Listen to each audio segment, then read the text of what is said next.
All right. So I think we have gotten started with our very first office hours for KubeSlice. So welcome everyone who's on board, and we're happy to have you here. And more importantly, we're happy that you're interested in learning more about KubeSlice. So without further ado, let's get right to the meat of the whole session. We have Prasad here with us, who's like one of the brains behind KubeSlice. So I'll just hand it over to him to introduce himself better, and maybe then we'll jump on to the questions.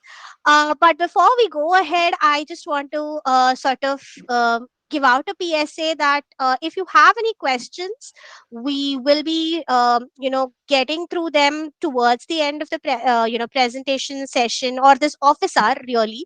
So leave your questions on the chat, and we can individually address them. This is so that the flow is maintained, honestly, and people don't get distracted. And also please say muted for the entirety. That will help maintain the flow of the presentation as well. When we get to the questions, maybe if there's a further clarification to be sought by Prasad, we'll actually ask you all to unmute and provide clarification. um so yeah, that's pretty much the PSA that I had. And that being said, let's get started. Prasad, why don't you go ahead and introduce yourself? Thank you, Divya, and welcome everybody. We are all excited to have you on board and understand what is KubeSlice. This is a very rich project which touches many facets of Kubernetes. It'll be a great learning experience for you guys, and as well as it'll be inordinate amount of contributions which you can see and which would help the industry. So my name is Prasad.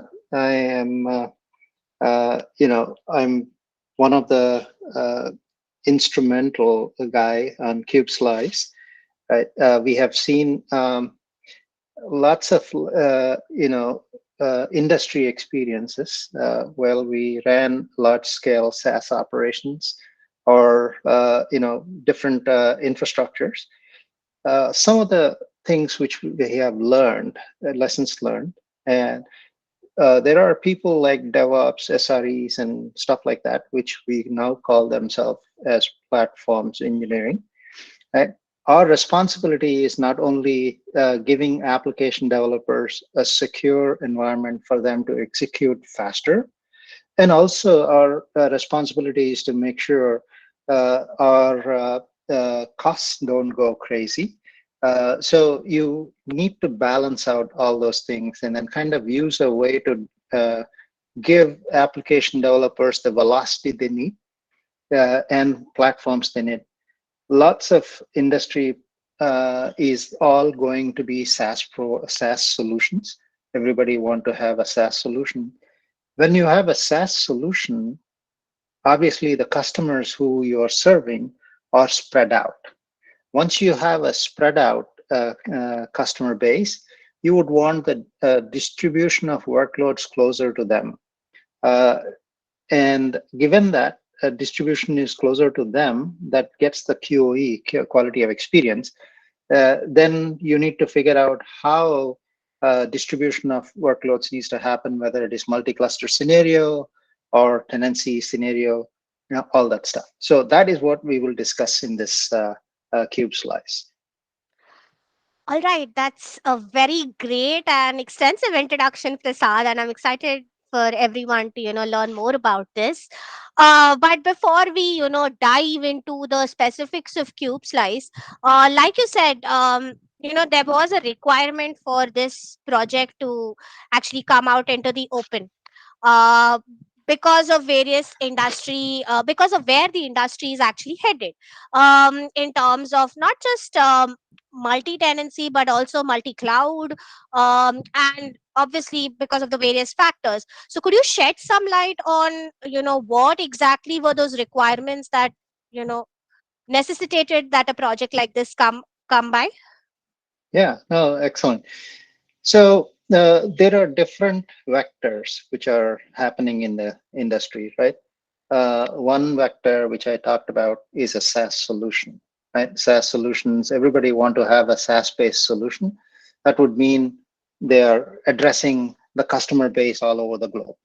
That would mean that you don't want to wait a workload coming to you. Uh, I mean, if you have a shopping cart and then you want to have the shopping cart run only in the US while you're in India, the transit latency is not something which is comfortable for you. In fact, there are studies which says that if a shopping cart is delayed by few seconds, they abandon the shopping cart. So essentially, that's a loss of business. So SaaS providers would say, okay, how do I deploy a workload closer to Divya where she is, so that latency is not an issue anymore. That is one vector. The other vector is resiliency, right? People would want to have a resilient SaaS solutions. One of the key factor is availability. Availability as in, if your service is down, people are going to be look down on you because you are not reliable. So people are trying to say, if I want to have reliability, right? How do I distribute the reliability across multi vendors, right? Be it AWS and GCP and Azure or my data center and all that stuff. So there are different reasons why people are trending to do multi-cloud scenarios and as well as hybrid scenarios. That's the second vector, right? Third vector is security, right? Security is the paramount important for any deployment, because anything you put out there, people are all looking to snoop around, fight it, and all that stuff. Now, security is key from a standpoint of the surface area, right? How big is your attack surface? How do you reduce your attack surface so that you're only controlled in a controlled environment, so that if anything pops, at least you know where to control. So these are all the factors which went into KubeSlice being necessary for the industry. The last but not least, right, every enterprise is trying to do modernization. Modernization in my term is in our term is that when you build monolithic applications now going into microservices, when you there are certain applications which people don't want to break it, because there is a principle like ain't broken, don't fix it. So people would do that. So some of them need a proper communication across multi-cluster. Today, if you look at cluster to cluster communication, it is all HTTP centric, and there are lots and lots of workloads which need layer 3 and above kind of a transport to communicate. So those are all the fundamental things which are part of the cube slice. Right. And so we've spoken about multiple areas, I mean, multiple considerations really that went into the actual, you know, coming out of the project with respect to cube slice. So can we have like a 10,000 feet overview of what cube slice is, because now we've been speaking about cube slice so long. So I think everybody here would be curious as to what cube slice is all about, and how does it exactly target those challenge areas that you just spoke about. So, is that something that you can give like a 10,000 feet overview of? No, certainly. Yeah, If I may, I will pull one slide together so that absolutely. uh, what is cube slice, right? Now let me put one of these slide together. Um can you guys see it now? It's coming anytime Yeah, now, right? yeah. So, yeah, can see that. I think I'll just widen the screen a little bit so that everybody else. So it's us pinned right now. So I'll just widen that screen so that everybody else is able to see. Yeah, think. Yeah, that should be it. I'm not able to unpin myself. Okay, just a second. So, are you guys able to see it better on the bridge? Yeah, Anybody? we can see Ye- it. So Prasad, just to summarize what you said in the context of this that you will be elaborating. So we are KubeSlice. It helps with resiliency, reliability, security for distributed applications. And then you're going deeper now, and also That's the right. cost aspect of it with That's multi-tenant. right. Yeah.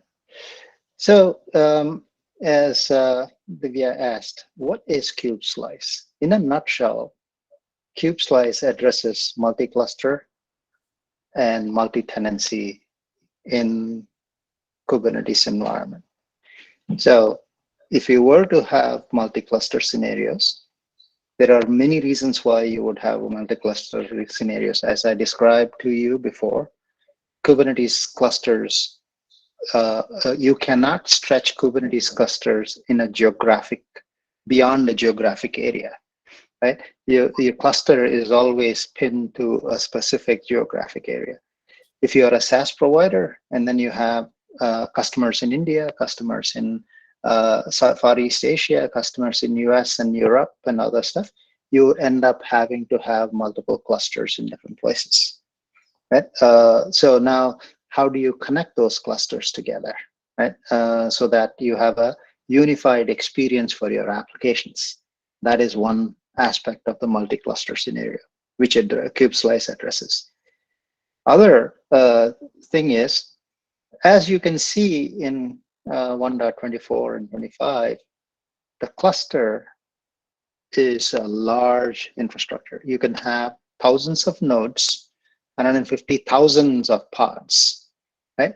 Now, as you all are familiar with the Kubernetes networking is a flat network inside a Kubernetes. So that means it also is a challenge for attack surface. So you want to reduce the attack surface by creating something called a slice. That is all the things. So in fact, what it does is it does the management of multi-cluster. It does network services across multi-cluster, and it also does the placement of services, and then as well as tenancy inside a cluster. That is the deployment services which we also bring. So combining all of these services is what KubeSlice does, Divya. Right. And is there like a pictorial thing that you can sort of bring up to just, have the audience sort of familiarize themselves? So if that's available, of course. So, it's something like this you can think of. There are different applications, and you're creating a tenancy for a certain set of applications in different clusters, right? And you're kind of creating, regions for different teams to be able to deploy applications, right? And as well as distribute the things, whether it is dev cluster, stage cluster, or prod cluster, or in fact pod clusters in different places, you can deploy it that way. So at a high level, it'll look like this. It's a very rich project which has, namespaces isolated into an abstract term called slice, right? Which is essentially uh, slice is a CRD, custom resource definition inside Kubernetes, and slice combines multiple namespaces. And slice gives you also an ability to extend it to multiple clusters, and the number of clusters are as many number you would want, and then it actually routes the traffic across clusters in an east-west way. I don't know whether uh, everybody appreciates the construct.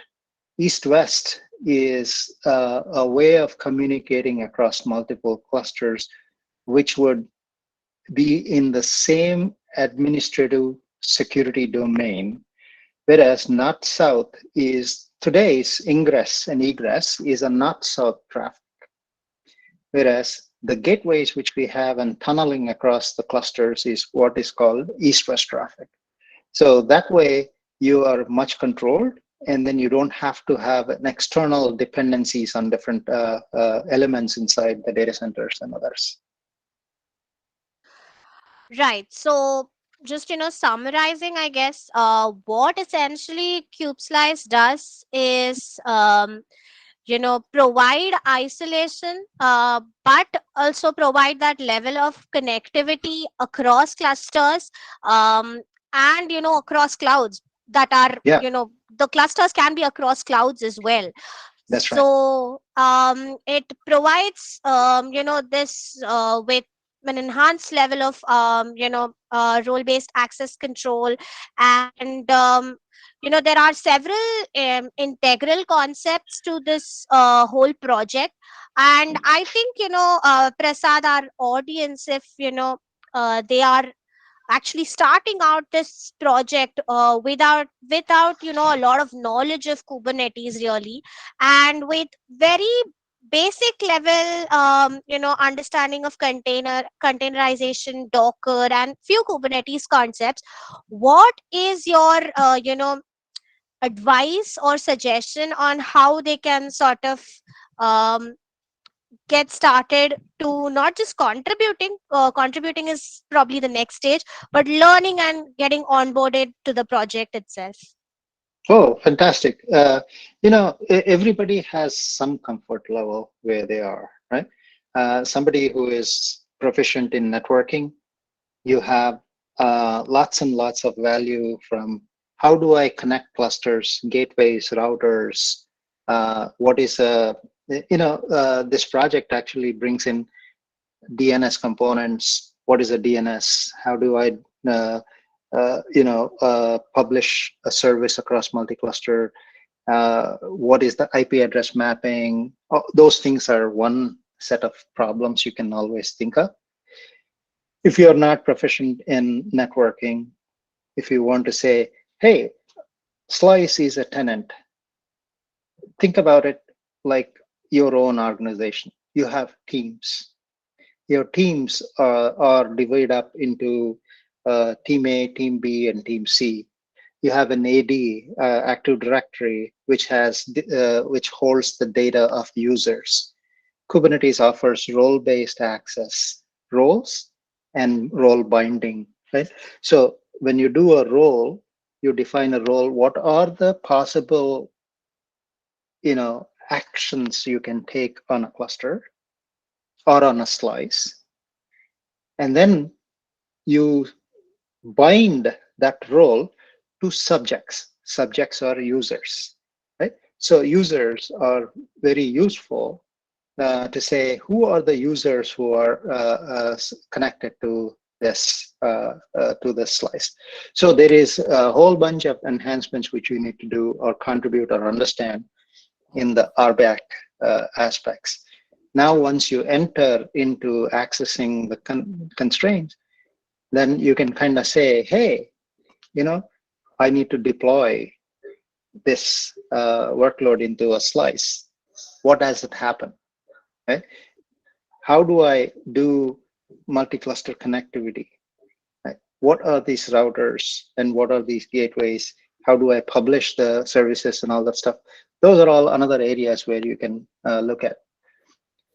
Last but sorry, last but not least, you can also talk about resource management. One of the key factors for isolation is how do I allocate resources? How do I make sure the network traffic doesn't go? So in Kubernetes, there is something called network policy. Right? How do I define network policies across multiple namespaces? Right? And network policy is dependent on CNIs. So not all CNIs are one and the same, right? Container networking interfaces, right? How do I introduce Calico? How do I introduce Cilium?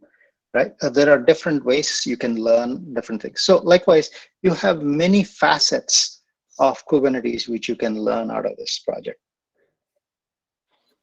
Prasad, Divya, there's a question in the chat.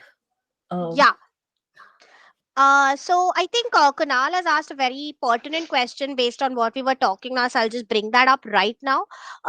So he has asked, Kubernetes provides multi-tenancy using namespaces and policies for tenant isolation. What difference does using KubeSlice makes in this case? Hope Yeah, this makes sense. It totally makes sense. I'll let yeah, Prasad yeah, speak more to it. yeah. So, Kunal, I think you're right on target, right? Uh, Namespace is a way of isolating, workloads inside a cluster, right? But namespace, obviously, I'll bring up one slide, which is very important for us to understand what is a tenancy, right? Uh, so this slide, there are, is it coming? Yeah, there are different vectors in order to have tenancy, right? Authorization, your RBAC rules need to be aligned. Now you realize that lots of resources are cluster-wide resources. Right? You may say that I will give you a namespace, Mr. XYZ, and deal with it, right?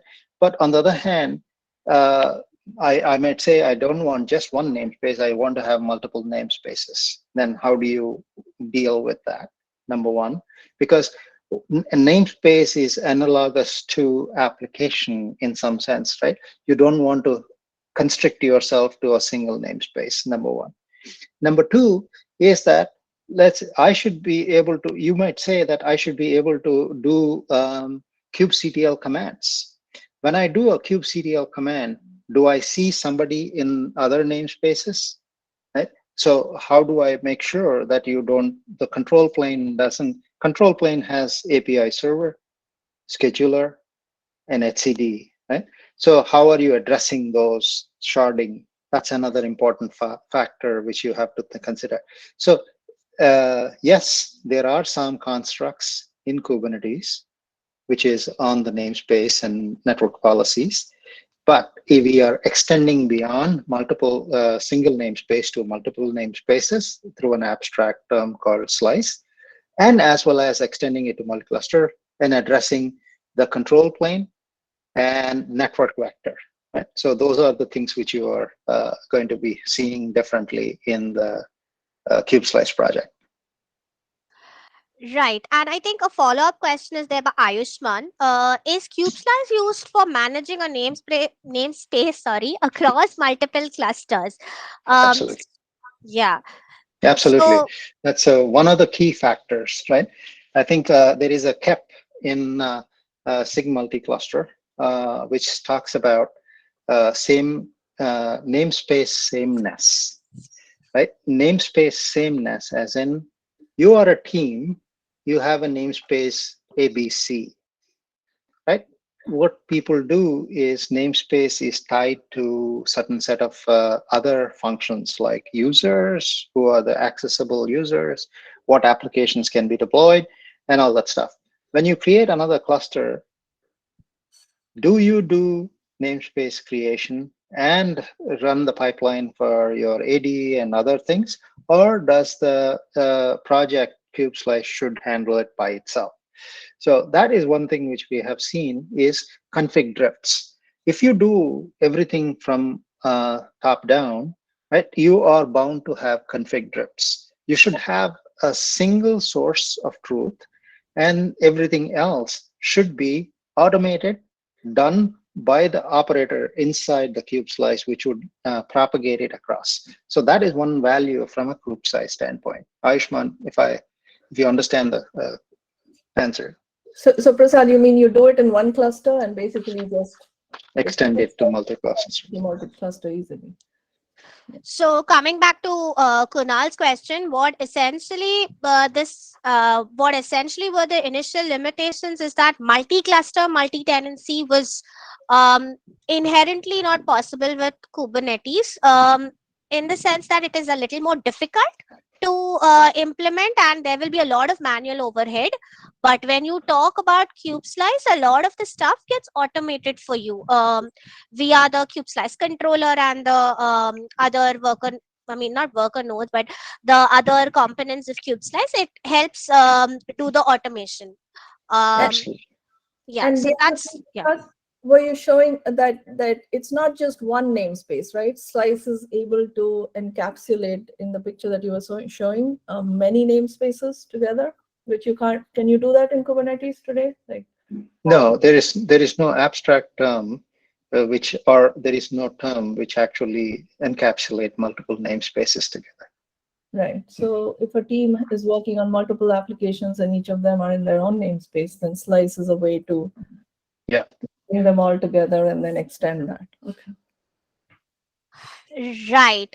So now that we've looked at Cube Slice as like from a 10,000 feet perspective, I think that, understanding what are some broad areas for contribution would be like helpful for people who are interested in contributing to the open source project. So I will be linking all of this to the, all of the links that are required. I will be linking to that in the YouTube video, so you don't need to worry. And I'll be posting the link to the YouTube video as well in the KubeSlice channel. So, what are some of the broad areas, Prasad, that folks can contribute to or get started with? No, I would like to understand where you, I mean, we can work together. What is your areas of specialty, right? There are deployment aspects which people can help. Uh, you know, there are fundamentally networking aspects which people can help. There are RBAC aspects which people can help, right? There is a laundry list of things which we intend to do, right? Those things are, I can list them, Divya, Yeah, apart from the people who are interested in understanding the running the system and then documenting, make sure that, documentation is so yeah. critical to understand. So documentation is not the core strength of engineers. Yep. so so just because we live in that and we kind of think these are kind of natural things, but somebody coming in with a fresh eye, it's easier for them to say, hey, I wish you had described it this way so that I can understand it. So that kind of contribution is very helpful. Right. And I think I'd want to add on here, in the sense that we're also looking to better our experience, whether it be from a contributor or from the user perspective. So that's one of the things, but I think that is also a good segue to the next question that I have, really. um the next question is more around what are like some broad roadmap goalposts that you have for this project with respect to the open source part of it, because maybe for some people identifying a bucket where they can sort of target their efforts to helps. So for people who want to get involved in shaping the project, or contributing to a particular milestone within the project, is there something you can provide insight into? Yeah. So I think we will certainly put that list together quickly, and this is the first meeting. But there are a lot of things which we have in mind, redundancies aspects, and as well as RBAC aspects. So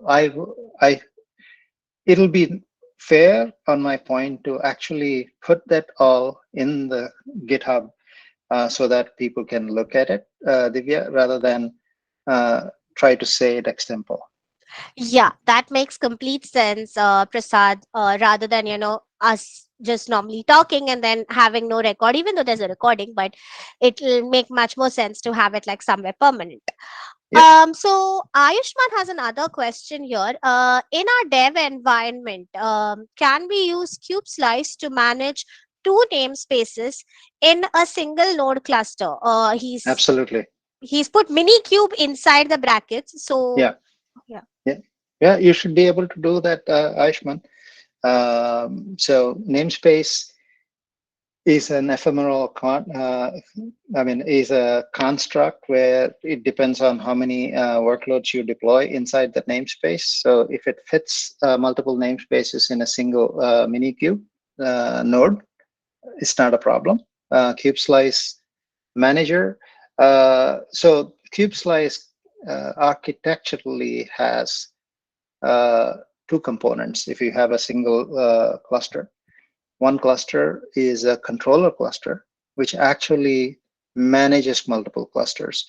But in the worker cluster, if you end up doing only one cluster, that is where the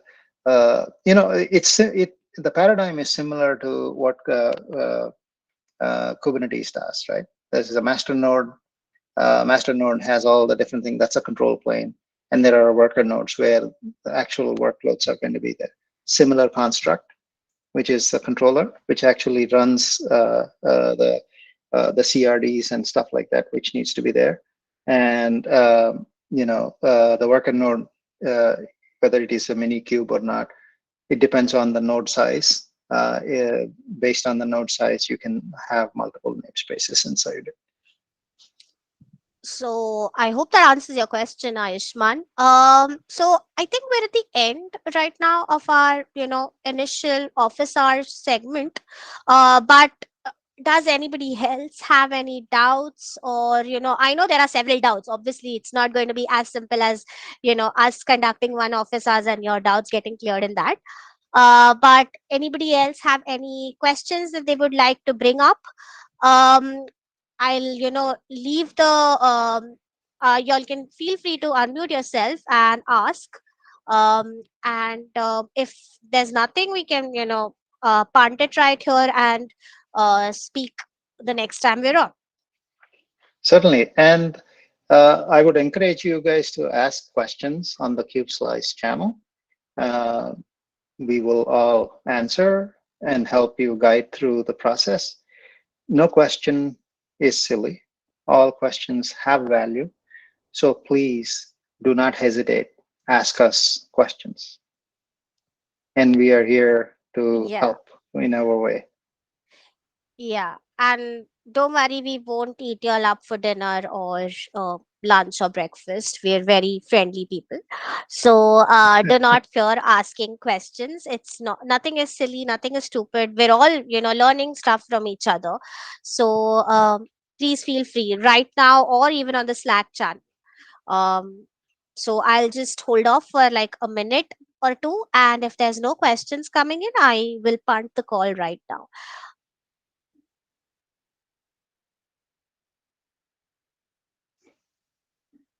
Thank you for the time, guys.